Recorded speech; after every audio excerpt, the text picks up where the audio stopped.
ऊपर वाले तेरा शुक्र है, तूने मुझे इस खेत के सहारे जिंदा रखा है। तूने मुझे मेरे मेहनत का फल दिया है, मैं तुम्हारा धन्यवाद कैसे करूं। देखते ही देखते शाम हो जाती है और मीनू अपने घर लौट आती है। मीनू के घर जाते ही बहुत ज़ोर से बारिश शुरू हो जाती है। हे भगवान, इतनी तेज बारिश में तो मेरा सारा खेत बर्बाद हो जाएगा, मेरी सारी फसलें। मीनू इसी परेशानी में सारी रात जाग कर निकालती है और सुबह होते ही भागी भागी खेत की ओर जाती है। हे भगवान, मेरा अंदाजा बिल्कुल सही था, मेरा सारा खेत बर्बाद हो गया। मेरा तो अब इस दुनिया में कुछ है भी नहीं, अब मैं कैसे जीऊंगी।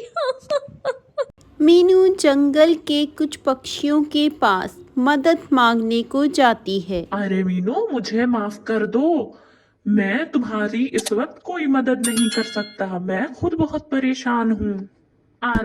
कल रात को जो बारिश हुई थी उससे मेरा सारा घर ढह गया है, मुझे तो इस वक्त खुद ही मदद की जरूरत है, मैं तुम्हारी मदद क्या करूँ। मीनू उदास होकर अपने खेत की ओर लौटती है। हे भगवान, मेरा जो इकलौता सहारा था वो भी तूने मुझसे छीन लिया, ये तो मुझे किस जन्म की सजा दे रहा है।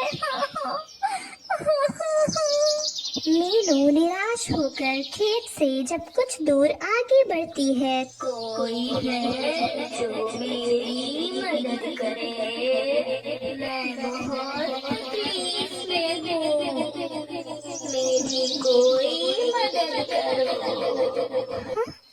ये आवाजें कहाँ से आ रही है? मीनू अपने आसपास देखने लगती है पर उसे कोई भी नजर नहीं आया।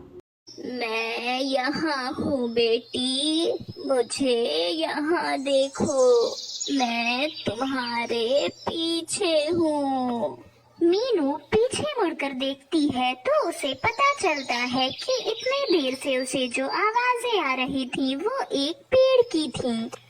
पिछली रात गए जो इतनी तेज बारिश हुई उसकी वजह से मुझे बहुत तकलीफ हुई, सारे आसपास की गंदगी मेरे शाखों के नीचे आकर ठहर गई और अब मुझे सांस नहीं जा रही है। तुम्हारा बहुत धन्यवाद होगा अगर तुम इस गंदगी को साफ कर दो। अरे आप ये कैसी बातें कर रहे हैं? आप 2 मिनट रुकिए, मैं इसे अभी साफ कर देती हूँ। मीनू झटपट सारी गंदगियाँ साफ कर देती है। बेटा, तुमने मेरी बहुत मदद की है।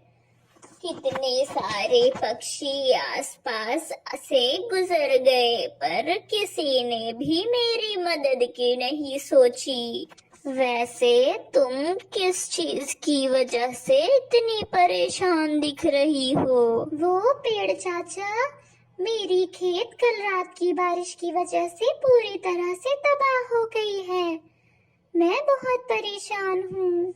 देखो बेटा, तुम चिंता ना करो, ये तुम मेरी तरफ से तोहफा समझकर रख लो, इसे तुम अपने खेत में रख देना और पीछे मुड़कर ना देखना। अगले दिन सुबह तुम जब आओगी तभी तुम्हें इसे देखना है। जैसा आप कहे पेड़ चाचा। जैसा पेड़ चाचा ने कहा था मीनू ने वैसा ही किया और अगली सुबह जब वो अपने खेत में आकर देखती है। पेड़ चाचा, आपका बहुत बहुत शुक्रिया, आपने मेरी बहुत मदद की। बेटा, तुमने मेरी मदद की थी, मैं भला तुम्हारी मदद कैसे न करता। मीनू पीछे मुड़कर देखती है और समझ जाती है कि ये पेड़ की आवाज़ है। मीनू खुश हो जाती है और मुस्कुराने लगती है। इसलिए जो दूसरों की मदद करता है उसके साथ हमेशा अच्छा ही होता है।